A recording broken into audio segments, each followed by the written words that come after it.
अच्छा देखिए बच्चों, ये जो टॉपिक है ये है इलास्टिसिटी वर्सेस प्लास्टिसिटी। ये क्लास 11 का चैप्टर है या यूनिट आप कह सकते हैं, प्रॉपर्टीज ऑफ सॉलिड मटेरियल, उसके अंदर आता है।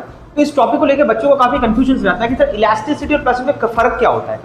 देखिए बेटा, इलास्टिसिटी का बेसिक मतलब होता है जब आप किसी बॉडी के ऊपर आप कोई फोर्स देते हो, कोई एक्सटर्नल फोर्स देते हो, जिसको हम बेसिकली बोलते हैं डिफॉर्मिंग फोर्स।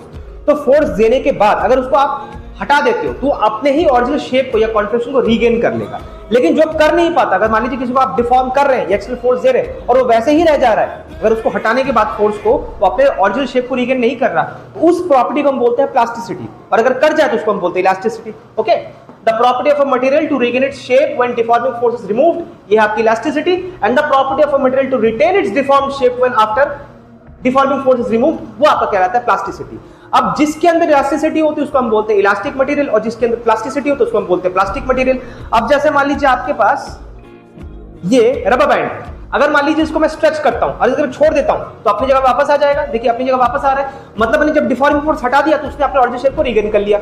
और अगर उसी जगह पे मान लीजिए आपके पास मान लीजिए एक मटेरियल है, इसको अगर मैं क्रश करता हूं तो देखिए क्रश करने के बाद थोड़ा सा तो अपनी जगह में वापस आया, लेकिन पूरी तरह से नहीं आया। देखिए उसका डिफॉर्म शेप अभी भी मेंटेन है, मतलब ये क्या है, प्लास्टिक है। प्लास्टिक इस वजह से नहीं, उसका मटेरियल क्या है, उसके प्रॉपर्टी के अकॉर्डिंगली। ठीक है, अब मान लीजिए कुछ लोगों को लगता है कि रबर ही सिर्फ एकमात्र रबर बैंड जो होता है ये सिर्फ इलास्टिक होता है, ऐसा कुछ नहीं। आप सॉलिड मटेरियल को भी ले सकते हैं। मान लीजिए अगर आपके पास एक सॉलिड मटेरियल है, इस पर अगर मैं फोर्स दे रहा हूं, देखो इसके अंदर कोई डिफॉर्मेशन नहीं आ रहा, इसका मतलब क्या है, वो बहुत जल्दी इसके मॉलिक्यूल्स अपने ओरिजिनल शेप को रिगेन कर रहे हैं, मतलब ये भी इलास्टिक है। तो इलास्टिसिटी का मतलब ये नहीं है, इलास्टिक मटेरियल का मतलब ये नहीं कि उसको हमेशा लचीला होना पड़ेगा, फ्लेक्सिबल होना पड़ेगा। एक सॉलिड चीज भी आपका इलास्टिक मटेरियल हो सकता है। तो this is a misconception regarding elasticity. Got my point? चलिए लिख लीजिए इसको।